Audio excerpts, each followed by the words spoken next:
New York ang aking pinagmulan. Ito mismo ang sinabi ko sa tao na yon.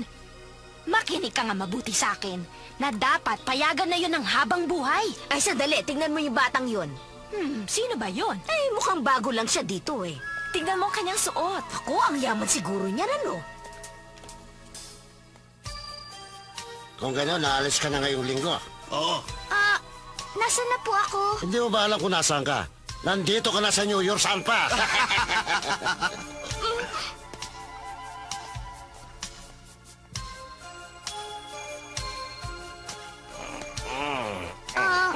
Pasensya na po. Saan po yung Basin Avenue?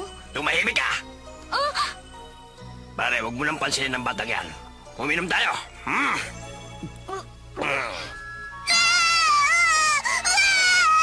ano ka ba namang bata ka? Napakaiyakin talaga! Ano ba? Tumahimik nga kayo dyan! magandang araw po. Saan po papuntang Basin Avenue? Basin Avenue. Tignan mo dyan sa kabilang kanto. Nakita ko na!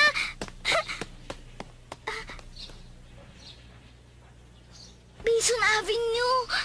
Ito na nga yun! Cutie, iniwan ka ng magulang mo sa Basin Avenue sa New York, sa harapan ng isang simbahan. Itong lugar kung saan ako pinanganak.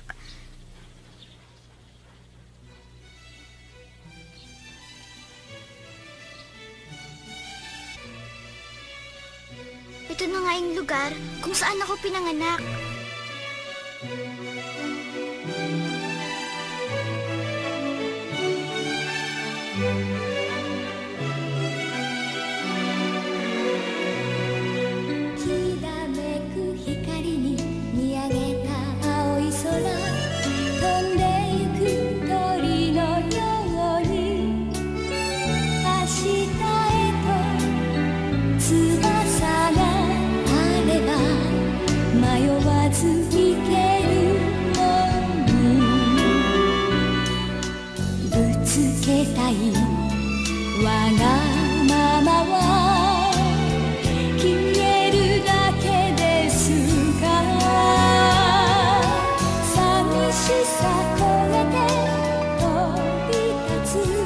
Ito na siguro yun.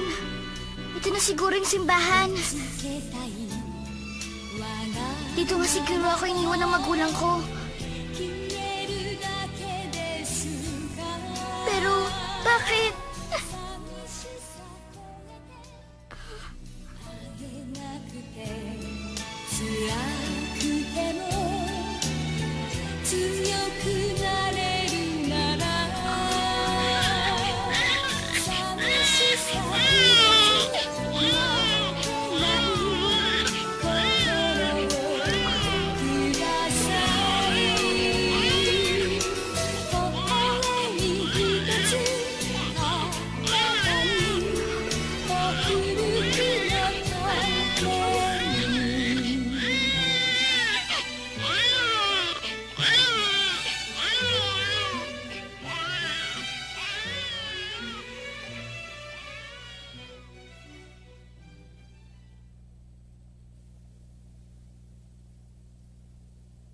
Sigurado ang mama ko. Dumiretso na ng langit ang kaluluwa niya pagkatapos niya akong isilang. Tama nga. Yun nga talagang dahilan.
bugimbilyahan mo?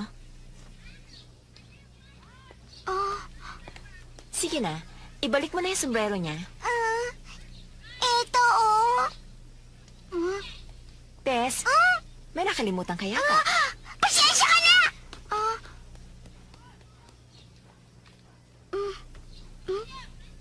Maraming salamat sa inyo. Miss, Ako si Margot. ako po si Judy Abbott. Mukha yatang ngayon ka palang napunta rito. Opo. Yang kasing suot mo, hindi yan nababagay dito sa lugar na to. Kaya pinaglalaroan ka ng mga bata. Huwag ka sana magagalit. Opo. Sige po, maraming salamat ulit.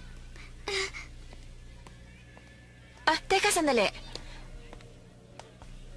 Bakit may punit yan? Ano nangyari? Sumabit po ako doon sa halaman ng simbahan. Sumama ka sa akin. Tatahiin ko yan sa bahay ko. Pero... Pangit naman kung maglalakad kang may sira yan.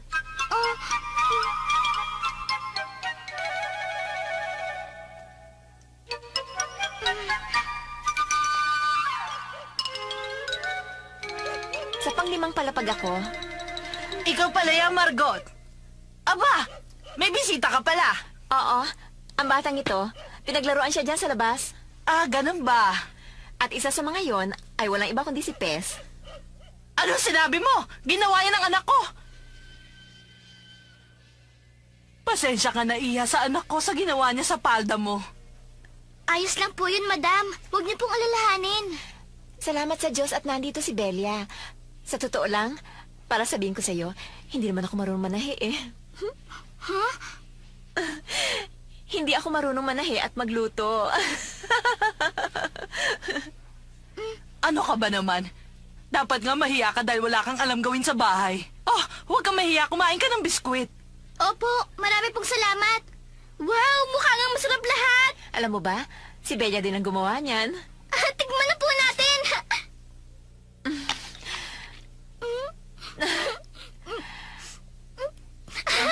Ang sarap po talaga. Tama ka. Pasarap ng pasarap ang ginagawa mo. Ano? Unahan tayo! Nandito na ba ako? Pes! Halika nga! Pumasok kayong lahat dito.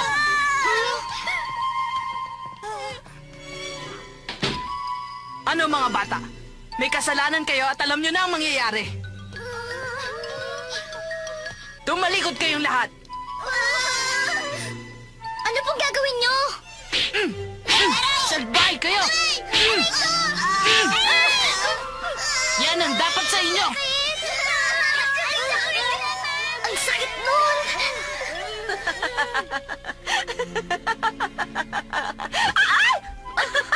Bakit ka natatawa dyan, Margot?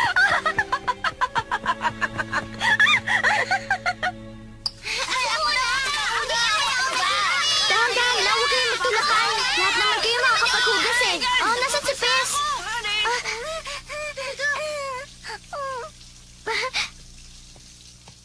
Pes?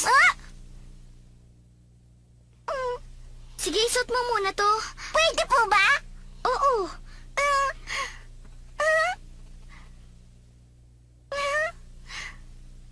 Bagay pala sa iyan, Pes. Miss, pasensya ka na sa akin. Oo, ayos lang yun. Pahingi po nito! Pahingi po! Ang sarap! Lutay! Ang sarap! Natapos na. Kaya lang makikita talaga yung tahi. Ayos lang po. Parang isang magandang alaala. Isang alaala? Isang alaala po na nanggaling ako sa lugar na ito. Ang totoo po niyan, dito ako sinilang sa lugar niyo. Ha? Talaga? Saan ka naman nakatira dito? Hindi ko po alam. Kasi malit pa lang ako sa ibang lugar na ako lumaki. Ganon ba? Pero gusto ko lang po talaga makita kung saan yung lugar na pinagmulan ko. At ano masasabi mo? Mukhang masaya po dito. Nalibang po ako sa mga bata. Sa palagi ko po kung dito ako lumaki, parang katulad din po ako siguro ni Pes. Oo, sa tingin ko nga. Miss Margot, marami pong salamat sa araw na ito. Judy, babalik ka dito, ha? Opo, sigurado po. Ang ganda. Tama ka. Paalam po, Miss Margot. Paalam sa'yo, Judy.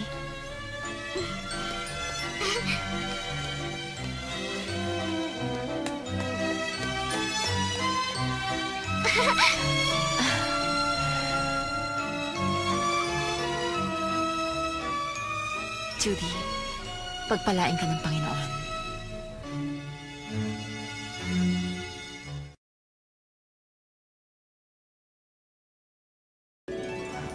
Dear Daddy, nagulat po talaga ako sa mga nakita kong malalaking gusali sa New York. Katabi lang po ng lugar na pinuntahan ko kahapon.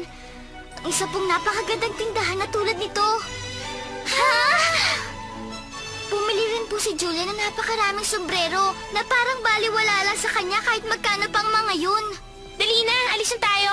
Iniisip ko nga po kung meron pa bang magpapaligaya sa kanya tulad po ng ginagawa niya. Maligayang pagdating sa New York. Ah? Mr. Jervis Pendleton! Kumusta na, Tito?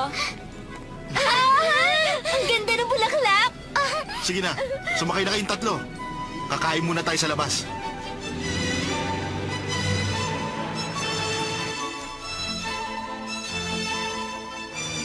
Ang laki!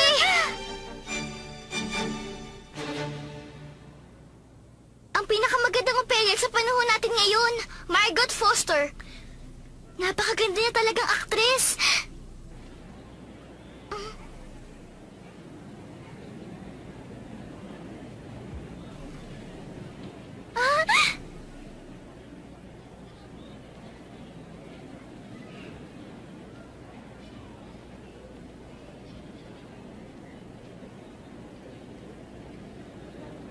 Lahay! Ang saya! Nakakatuwa! Parang ang saya-saya mo talaga, Judy. Tama ka! Ang sarap nga ng pakiramdam ko ngayon. Kahit nga ang tuhod ko, ayaw tumigil sa paginginig. Ganon din ako. Ha? Ayun yung anak ng Chamber. Pati na rin si James of the Lloyds katabi rin niya.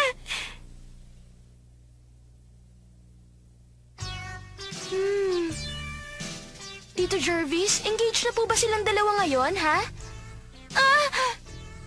Julia, sa opera yan at hindi sa ibang tao.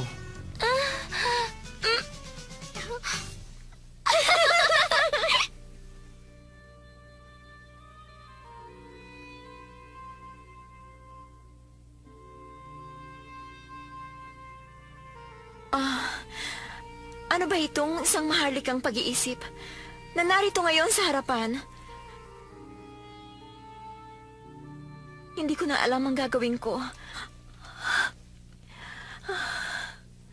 At ako ang isang babae na malungkot. At isa akong babaeng sawing palad.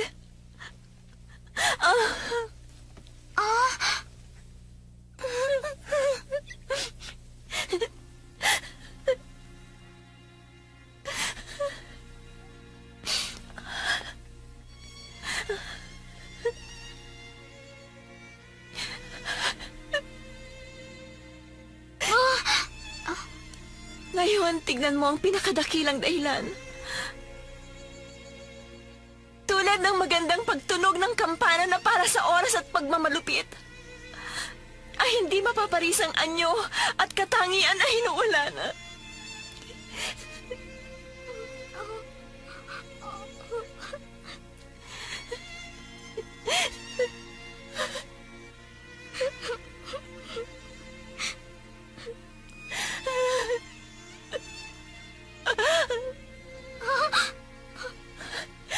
Nakakalungkot ang aking buhay. Nakita ko na ang lahat. At ang iba pang bagay na dapat kong makita.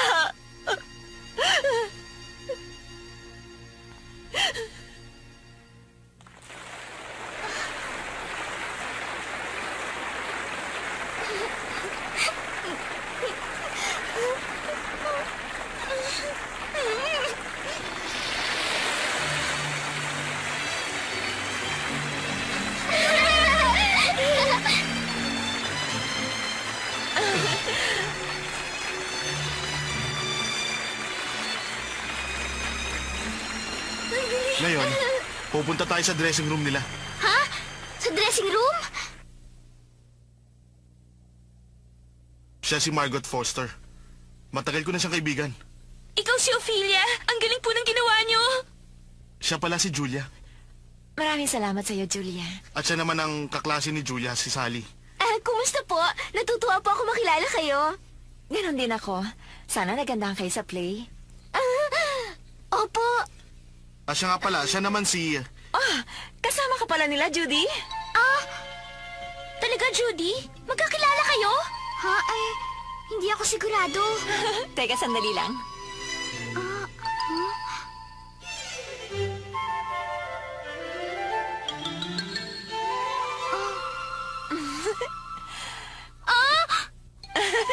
Nagulat ka sa akin, Judy, hindi ba? Miss Margot! Kayo nga po, Miss Margot! Natutuwa ako makita ka ulit, Judy. Kung ganon, magkakilala na pala kayong dalawa. Opo, dun sa lugar ng mahihirap. Sa lugar ng mahihirap? Bakit, Judy? Anong ginagawa mo sa lugar ng mga mahihirap? Nagkamali kasi ako yung dinaanan. Nakakapagtaka naman yata. Hindi ba magulo at delikado sa mga lugar na yon? Kahit nga tayo, hindi pwede maglakad dun eh. Hindi totoong sinasabi mo. Ha? Mababait din ang mga tao doon at matulungin din silang lahat. Tama, hindi rin naman ako nalagay sa panganib doon. Alam nyo ba, doon din naman sa lugar ng mga mahihirap nakilala ko si Miss Margot. Oo, tama siya. Naalala ko, nagpunta ka lang doon sa lugar namin para panoorin yung gagawin naming play. Mahusay din yung pag-arte mo noon. Tulad din ng ginawa mo ngayon. Julia, mahihirap lang naman ang mga taong nakatira doon. Tao rin naman silang katulad natin.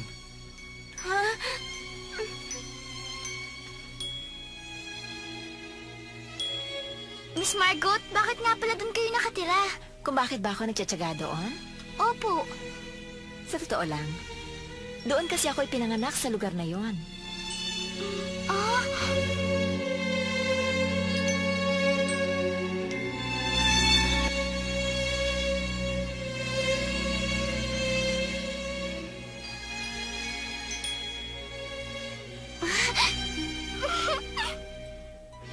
Dear Daddy Longlegs, ang Hamlet po ay isang play na dapat talagang panoorin.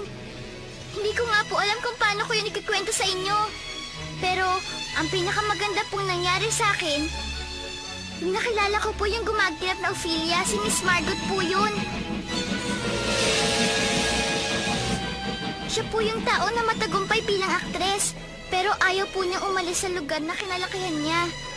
At hanggang ngayon po, doon pa rin siya nakatira at hindi niya kinahihiya. Alam niyo ba, lumakas po ang loob ko dahil sa kanyang prinsipyo.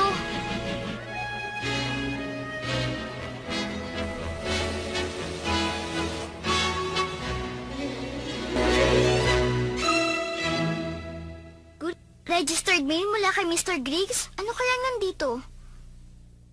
Ha? $50? Pinadala ko ito sa hiling na rin ni Mr. Smith. Bakit niya ako pinadala ng ganito kalaki? Yung sombrero ko! Anong gagawin ko? Nasira na ito! Ha? Bumili rin po si Julia ng napakaraming sombrero na parang baliwala sa kanya kahit magkano pa yun. Inisip ko nga po kung meron pa magpapaligaya sa kanya tulad po ng ginagawa niya. Kaya pala, naisulat ko nga pala sa kanya yun. Kaya niya ako pinadalhan nito. Napakabait niyo po talaga at iniisip niyo pa kung ano mga gusto ko. Lalo na pag naiinggit ako sa gamit ni Julia. Pero kung gusto ko naman po ng sombrero, pwede naman po akong bumili dun sa perang pinadadala niyo sa akin buwan-buwan. Nag-iisa lang po ako noon. Ngayon po nagkaroon na ako ng mga kasama dahil sa inyo, na mas mahalaga pa po sa sombrero o kaya sa $50. May mga tao na mayaman sa kabaitan, sa pagmamahal, sa kalayaan at sa pag-iisa.